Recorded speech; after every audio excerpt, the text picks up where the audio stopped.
Kalau setahu Hmm. saya mantra paling bahaya itu kalau susuk yang ditanam dalam kemaluan. Oh, dalam kemaluan, Pak.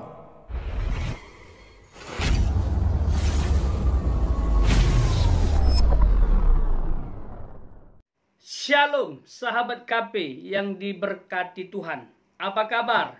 Saya berharap kita semua dalam berkat dan penyertaan Tuhan. Amin. Pada kesempatan ini sahabat kita akan membahas tentang susu. Apa itu susu? Susu adalah benda yang dimasukkan ke dalam tubuh kita. Bisa menggunakan jasa paranormal atau dukun. Tujuannya untuk mencapai sebuah kelebihan, untuk menjerat korbannya. Nah, susu ini pun bermacam-macam, ya. Dan ada satu jenis susu yang sangat berbahaya, bisa menjerat para pria. Dan ini bisa menimbulkan candu seperti menggunakan narkoba. Apakah sahabat pernah menggunakan susu atau korban dari susu? Mari kita belajar lebih dalam melalui hambanya Evangelis Datoni serta kutub yang dapat mengikat akibat susu. Ini dia. Pak Daud, saya mau Mas, bertanya nih Pak Daud. Kenapa orang pakai susuk selalu ada pantangan dan nggak boleh ke WC pakai susuk, itu gimana Pak asal mulanya Pak? susuk itu kan ada berbagai macam jenis. Dari emas, berlian, termasuk dari tergantung aliran apa. Ada yang juga pakai namanya itu gotri, macam-macam Thomas. Hmm. Nah, intinya itu sebenarnya itu adalah pantangan itu hanya posisi netral aja, kekuatan tidak berfungsi. Oh. Tapi kutukan tetap berjalan, Thomas. Kenapa kok bisa sampai ada sugesti, ada mitos kepercayaan kalau makan pisang mas itu nanti kutuknya apa susuknya kehilangan kuasa atau berbagai macam, itu gimana asal mulanya Pak? Asal mulanya itu tergantung ini, Thomas. Tergantung aliran dukunnya dan setannya yang ngasih tahu. Oh. Itu kan seperti kayak perjanjian dengan setan. Ya tergantung setan, suka-sukanya setan yang ngomong. Tapi ingat, beda dengan susuk KB lain.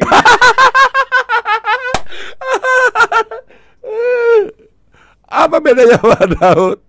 Beda. Susuk KB kan tuh beda lagi, itu medis kedokteran, bukan gaib.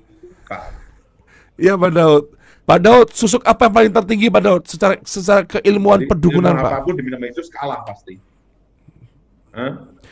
Gimana Jenis susuk Thomas? jenis susuk apa Pak yang tertinggi Pak secara ilmu ilmu kedukunan Pak? Itu tergantung mantranya, dukunnya yang ngasih. Kalau setahu Hmm. saya mantra paling bahaya itu kalau susuk yang ditanam dalam kemaluan. Dalam kemaluan Pak. Mm-mm. Itu fungsi buat apa Pak? Fungsinya kok ada susuk dimasukkan ke dalam kelamin kelamin seseorang Pak?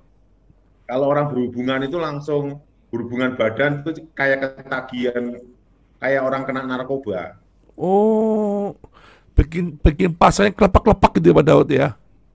Ya, Oh, ada kutuknya nggak Pak Daud? Berarti kalau orang yang pasangannya kena kena pelet yang apa tersebut berarti jadi sial ya Pak Daud ya? jadi perawan tua, perjaka tua, expert, kadaluarsa, sama rumah tangga hancur, Thomas. Sekalipun dia nikah Pak, punya anak gitu Pak, Ya, tetap nanti anaknya anak terkutuk gitu Pak. mm-mm. Wah, berarti kalau Maka kayak harus perlu dipatahkan, diputuskan demi nama Tuhan Yesus. hmm, Pak Daud dulu berarti pernah main susuk nggak Pak? Pernah apa kasih orang-orang susuk itu Pak? Nggak pernah ya? Ya pasti pernah lah, Thomas. Pernah ya. Nah, itu dia sahabat. Bagaimana menurut sahabat? Mari bebas dari kuasa gelap atau tipuan iblis supaya umat manusia terikat. Salah satunya ini susu. Saya tidak peduli sahabat menggunakan susu jenis apa, tujuannya untuk apa, baik untuk memikat pria maupun mengikat wanita. Bagi saya, pemakaian susu menunjukkan sahabat tidak berdaya dan tidak mempunyai kemampuan seperti yang Tuhan ciptakan, yaitu setiap manusia mempunyai kepintaran, kualitas diri, kepercayaan diri, potensi yang luar biasa untuk membangun hubungan sosial dengan sesama, termasuk dengan lawan jenis. Apakah kita kurang pintar, kurang beribawa, kurang menjanjikan dari segi ekonomi atau kenyamanan sehingga kita meminta bantuan setan untuk memikat seseorang? Kita juga harus hargai hak privasinya dia. Kalau dia tidak mau sama kita, kita harus koreksi diri, bukan menggunakan jasa setan. Statement yang mengatakan cinta ditolak, dukun bertindak, itu saya tidak setuju. Kalimatnya perlu diganti. Cinta ditolak, Tuhan bertindak. Artinya kita melibatkan Tuhan. Manusia itu miliknya Tuhan. Jadi kalau sahabat suka dengan si A, si B, si C, minta kepada si empunya. Ya, itu. Doakan. Bangun hubungan dengan Tuhan. Bukankah jodoh itu seizin Tuhan dan disediakan Tuhan? Dan kalau jodoh dari Tuhan itu yang terbaik. Teladan utama jodoh ada dalam kitab Kejadian, yaitu Adam dan Hawa. Untuk masalah jodoh Tuhan tidak main-main. Tuhan berikan Hawa untuk menjadi pendamping, penolong bagi Adam. Ini lembaga pertama yang Tuhan ciptakan untuk membangun generasi. Bagaimana mungkin generasi bisa lahir dari sahabat atau dari proses pernikahan sahabat dengan lawan jenis? Kalau dari awal saja dibangun dengan cara salah, melibatkan kuasa gelap, pasti akan melahirkan anak-anak yang mewarisi kuasa gelap itu. Dan berkat Tuhan tertunda bagi mereka. Dan mereka nanti besar bisa seperti orang tuanya yang membangun hubungan dengan setan. Apalagi masalah mencari pasangan hidup. Hambanya Evangelis Dautoni menekankan dan menegaskan, ada kutuk di baliknya. Mungkin di awal sahabat senang, gembira bisa mendapatkan seseorang dengan susu ini. Membuat orang berlutut, ya, mencintai sahabat, mengejar-ngejar sahabat gara-gara kuasa gelap dalam susu. Tapi itu hanya sebentar. Sementara kutuk mengikuti. Dan ini yang paling bahaya. Kalau dia wanita, dia akan gadis seumur hidup susah mendapatkan jodoh. Kalau dia pria, ya bujang lapuk, ya lajang tua. Kalau dia sudah menikah, keluarganya akan hancur. Karena berkat Tuhan tidak tercurah dalam hidupnya. Bagaimana mungkin orang yang menggunakan jasa kuasa gelap diberkati Tuhan? Tuhan tidak mungkin melanggar firman-Nya sendiri. Karena orang yang berzina dengan kuasa gelap, ya, tidak akan punya hubungan spesial dengan Tuhan. Artinya berkat Tuhan pun tidak mengalir dalam hidupmu. Yang ada kutuk dan kutuk dan kutuk.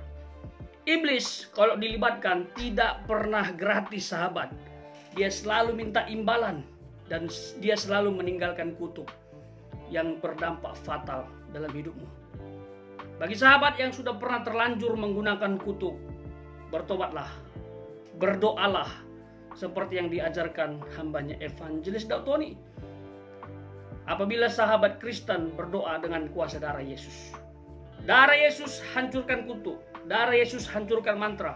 Darah Yesus hancurkan kekuatan susu. Darah Yesus bebaskan dari kuasa si jahat. Demi nama Tuhan Yesus. Amin. Intinya menggunakan nama Yesus dan kuasa darah Yesus. Pastikan sahabat memiliki pribadi yang berkualitas. Menjadi pribadi yang unik, menarik. Jikalau engkau tersenyum membuat orang tertarik. Asik. Ini sedikit kata-kata untuk memastikan bahwa sahabat itu spesial. Makhluk yang unik, makhluk yang mulia. Jadi kalau untuk masalah jodoh, pasangan hidup, tunjukkan kemampuan yang diberikan Allah. Ya, jaga penampilan, bangun kata-kata, pasti lawan jenis akan tertarik. Nggak usah pakai bantuan iblis.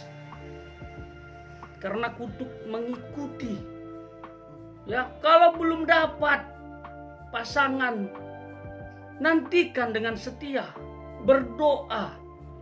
Jangan memaksa orang yang tidak suka kepada sahabat, lalu sahabat gunakan kuasa gelap untuk membuat dia tergoda. Jangan. Itu bahaya sekali. Ingat, jomblo itu tidak dosa. Ya. Lebih baik jomblo 1 tahun, 2 tahun, 3 tahun, 4 tahun daripada bertemu dengan orang yang salah dan tidak akan diberkati Tuhan. Tuhan memberkati kita semua.